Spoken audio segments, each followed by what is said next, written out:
దేవుని నామానికి స్తోత్రం.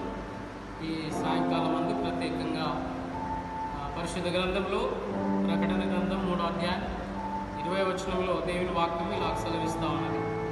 ఇదిగో ఎవడైనను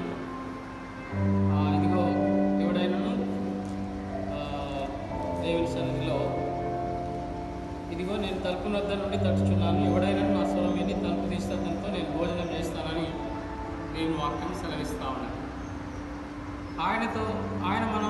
ఆయనతో మనం భోజనం చేయాలి అని అంటే మన హృదయాన్ని దేవునికి సమర్పించాలి. మన హృదయం ఎలా ఉందంటే ఆయన పిలిచినా కూడా విననల్లనటువంటి వాళ్ళంగా ఉంటున్నాం.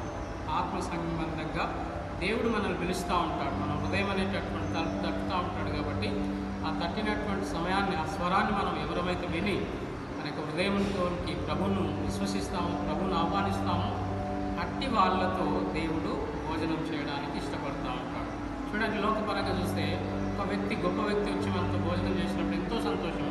కానీ దేవాదేవుడు మనతో భోజనం చేస్తానని అన్నప్పుడు ఇంకెంతో గొప్ప ఆధిక్యత దేవుడు మనకు ప్రసాదిస్తాడు. కాబట్టి ఆయనతో భోజనం చేసేటటువంటి జీవితాన్ని జీవించాలి. ఆయనతో మనం భోజనం చేయాలి అని అంటే మనలో ఉన్నటువంటి ప్రతి విధమైనటువంటి బలహీనతలను దేవుని ఎదుట ఒప్పుకొని దేవునితో భోజనం చేసేటటువంటి స్థితి కలిగినటువంటి వాళ్ళంగా మన యొక్క హృదయాన్ని సిద్ధపాటు చేసుకోవాలని దేవాదేవుడి యొక్క సమయంలో గుర్తు చేస్తూ ఉంటాడు.